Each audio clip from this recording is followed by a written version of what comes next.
Runs चाहिए 280। एक पूरे दिन का खेल बचा है, 7 विकेट्स हमारे हाथ में है। विराट कोहली लग रहे हैं 24 कैरेट गोल्ड, साथ में अजिंक्य अजिंक्य क्या कहना। पर क्या भारत वो गावा की रिपीट ओवल में कर पाएगा? बॉलिंग की मस्ती, बैटिंग का कमाल, क्रिकेट की बातों से मच जाएंगे धमाल। Previews, reviews, in depth analysis मिलेगा आपको ऑन क्रिकेट चौपाल। चोपड़ा जी की क्रिकेट चौपाल में आप सभी का हाथ जोड़ के स्वागत। कैसे हैं आप? ठीक है, आप थोड़ी दिल की धड़कनें बढ़ी हैं, बढ़नी भी चाहिए। जरा दुष्यंत कुमार जी की मैं आपको एक दो पंक्तियां सुना देता हूँ। और अनंत त्यागी जी, अगर कुछ गलत बोला हो तो माफ़ कर देना, क्योंकि अनंत त्यागी जी के ये ग्रैंडफादर हैं दुष्यंत कुमार जी। वो कहते थे कि कौन कहता है कि आकाश में सुराख नहीं हो सकता, तबीयत से पत्थर फेंक के तो देखो। तो वही करने का प्रयास है कि सुराख तो आप आकाश में भी कर सकते हैं, लेकिन वो बिलीफ होना चाहिए कि क्या आप ये कर सकते हैं। सो आज जो चीज़ होने वाली है, आज का जो पूरा दिन रहेगा, 90 ओवर का खेल, दूसरी नई गेंद भी आएगी at some stage. It will be all about belief, trusting, skill का लेवल। मतलब स्किल तो इंपॉर्टेंट होने वाली है, पर उतना ही इंपॉर्टेंट होने वाला है आपका बिलीफ कि क्या ये संभव है। क्योंकि ड्रॉ तो मुझे बड़ा बहुत ही डिस्टेंट चीज़ लग रही है। ऐसा लग रहा है मुझे ड्रॉ तो नहीं हो पाएगा, या तो भारत जीतेगा या ऑस्ट्रेलिया जीतेगा। पर जीत के लिए जाना ही सब कुछ है, ड्रॉ करके भी हम क्या ही पालेंगे, मेज तो हमें मिलेगी नहीं। तो सच्चाई है कि let's hope for the best, fingers cross. पर अब यहाँ पे हम पहुँचे कैसे हैं, इसको थोड़ा सा जानने का करते हैं प्रयास। चौथे दिन का खेल, इंडिया को ज़रूरत थी कि शुरुआत में विकेट चटका दे, एकदम से एक के बाद एक विकेट चटका दे। उमेश यादव ने शुरुआत अच्छी कर दी। भाई दी उमेश आए, बाहर जाने वाली गेंद थी, एक्चुअली अच्छी गेंद थी।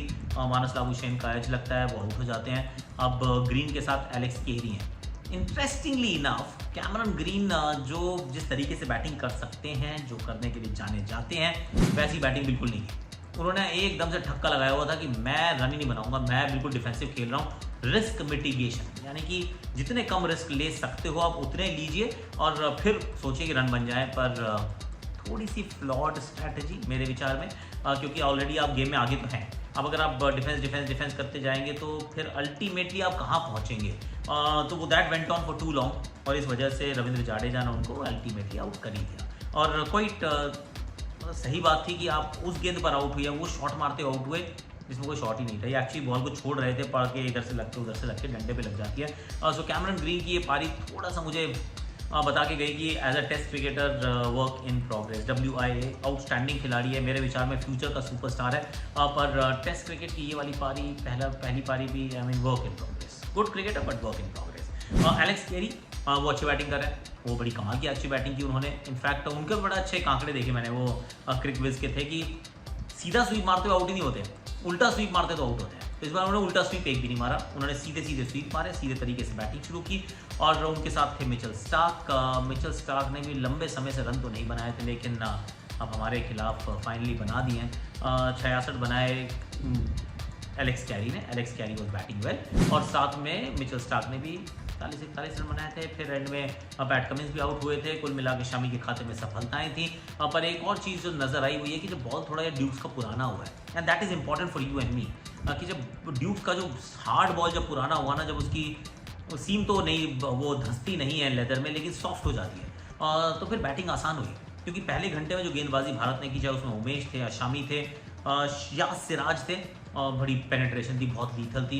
लेकिन जैसे ही बॉल वो पुराना होता है, वो एक घंटा और मैच का निकलता है, आपको लगता है वो धार कहाँ गई, सेम वो पेनिट्रेशन नज़र नहीं आया। इस वजह से Alex Carey and Mitchell Starc they actually वो भारत की उन्होंने एक्चुअली उस समय तो पिटाई करनी शुरू की, और इसी के चलते 443 के स्कोर पर डिक्लेयर कर दिया।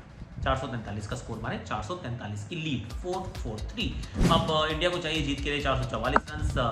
अब 444 रन, ये जो सक्सेसफुल 444 रन, मुझे याद आता है सनी जी का एक वेस्ट इंडीज़ के खिलाफ, जहाँ पे बहुत सारे रन एंड में चेज हुए थे, और record run chase in the 4th innings. उसके अलावा करंट टीम देखता हूँ तो जो बहुत बड़े चौथे इनिंग्स के टोटल भी है ना, उससे भी ये बहुत आगे है, जो जीत और हार को छोड़ देते हैं। But the number of run that you scored in the 4th innings of a test match, उससे भी 444 काफ़ी आगे हैं। पर जब आप वहाँ पहुँच जाते हैं तो फिर क्या होता है, फिर कहते हैं चलो अब ज़रा चेज़ करेंगे, दिल से करेंगे, थोड़ा जज्बे से करेंगे, थोड़ा जिद से करेंगे, थोड़ा जुनून से करेंगे। That's exactly India, how India started. ऐसे करके टक टक टक टक शॉट खेलने शुरू किए। इमीडिएटली थोड़ा सा प्रेशर था, 4 ओवर में 28 रन है, बड़ा अच्छा खेल रहे हैं। फिर शुभमन गिल आउट होते हैं और उस पर चर्चा होती है, और चर्चा बड़ी इंटरेस्टिंग है, होगी और बार बार होगी, और मुझे लगता है आदि अंत तक होगी। क्यों? क्योंकि अगर तो आप इंडियन फैंस हैं तो आपने वो, मुझे एक्चुअली बहुत सारे लोगों ने टैग करके वो पिक्चर ही भेजी है, देखो कि ना जो फिंगर्स है उसमें गैप, ऐसे करके गैप दिख रहा है पीछे से। अगर फिंगर्स में गैप है, फिंगर्स के बीच में बॉल है, तो बॉल तो टच हुई होगी ना ग्रास को। Now this is an assumption कि बॉल तो ग्रास को टच हुई होगी, दिख नहीं रही है भाई आपको, मुझे, किसी को उस पिक्चर में कहीं पे भी दिख नहीं रही है कि बॉल जो है वो ग्रास पे लगी है। लगनी चाहिए इज द मतलब थोड़ा सा ऑब्वियस सोच है कि वो जो बॉल अगर दोनों उंगलियों के बीच में थोड़ी ना फंसी रह गई होगी, कुछ पार्ट तो जाके घास पे टच हो ही गया होगा ना। तो उस सोच के साथ, एजम्पशन के साथ, अगर तो आप भारतीय फैंस हैं आप कहेंगे वो 100% नॉट आउट था।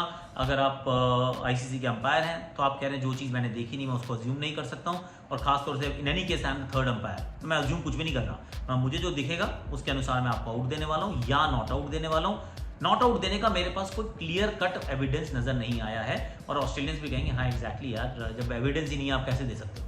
तो 50-50 इस पर मामला रहेगा।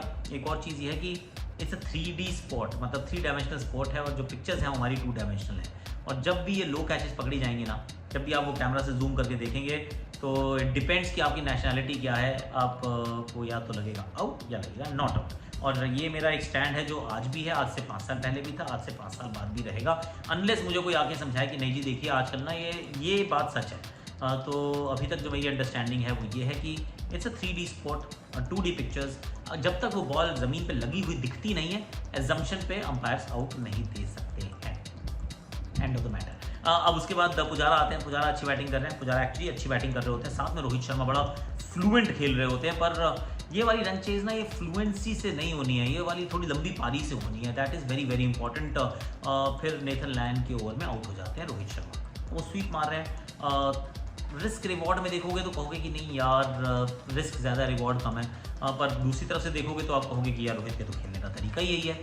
आई मीन जिस तलवार से आप काटते हैं कभी कभी आप उससे कट भी जाएंगे, पर सच ये है कि वो आउट होते हैं, उनके पीछे पीछे पुजारा आउट हो जाते हैं। तो जो आप 90 पे 1 चल रहा था वो सडनली आप 90 पे 3 हो जाते हो, या वो मतलब यू गेट द ड्रिफ्ट ना, वो देख लेना स्कोर कार्ड। उसमें पैट कमिंस को इस तरीके से वो रैम्प शॉट मारते हुए आउट होते हैं। ना तो रैम्प शॉट पुजारा उतने मारते हैं कभी, ना ये फाइन वाला स्वीप इतनी जल्दी फर्स्ट ओवर या सेकंड ओवर ऑफ स्पिनर का और रोहित मारते हैं, ऐसा भी नहीं होता है। पर ये दोनों चीज़ें हुई एंड इंडिया वॉज 3 डाउन और स्टेयरिंग डाउन द बैरल, क्योंकि सडनली वो 444 ना फिर बहुत बड़ा टोटल दिखता है।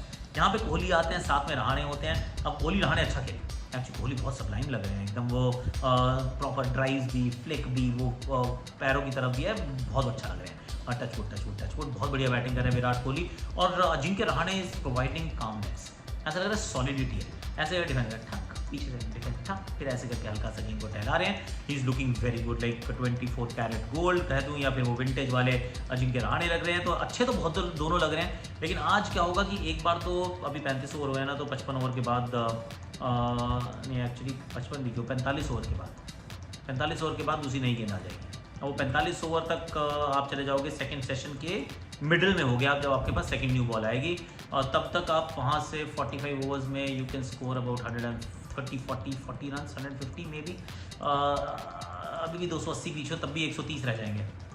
तो मैच तो देखिए to be very honest between you and me अभी भी ऑस्ट्रेलिया के पक्ष में है। इंडिया नीड्स अ मिरेकल, और मिरेकल में कोहली के बल्ले से बहुत बड़ा शतक चाहिए, अजिंक्य रहाणे से रन चाहिए, फिर Jaddu will have to once again bat the way he does, और शार्दुल ठाकुर से भी रन चाहिए होंगे, तब जाके भारतीय टीम इस मैच को जीत पाएगी, वरना ये मैच जो है ऑस्ट्रेलिया की तरफ चली जाएगी। इसी अभी भी जो गेम है वो ऑस्ट्रेलिया के पक्ष में है, लेकिन हमने गाबा में भी किया था, ये पूरी तरह से गेम जो था वो ऑस्ट्रेलिया के पक्ष में था। वो हमने गाबा का किला जो है फतेह किया था, और विवेक राजदान साहब की आवाज़ में वो तोड़ा है गाबा का घमंड। आई मीन वो एकदम से आइकॉनिक लाइन हो गई है विवेक भैया की, तो वो क्या दोबारा सुनने को मिलेगी? आई don't know who will be calling it, पर जो भी कर रहा होगा क्या हमें वो सुनने को मिलेगा कि ओवल को फतेह किया है या whatever I don't know, I am not there, I am not preparing, पर क्या हमें वो सुनने को मिलेगी? आप लोगों को क्या लगता है, विश्वास है क्या हो पाएगा, या फिर चलिए टू फार? बताइएगा ज़रूर। बाकी आइएगा टेलीग्राम पे, क्योंकि फैंटेसी की टीम से अभी भी आपके साथ वहाँ शेयर कर रहा हूँ, और टचवुड T20 ब्लास्ट बहुत अच्छा जा रहा है, बहुत बढ़िया जा रहा है, और लिंक मैं डिस्क्रिप्शन में डाल रहा हूँ। आज के लिए अभी के लिए इतना ही है।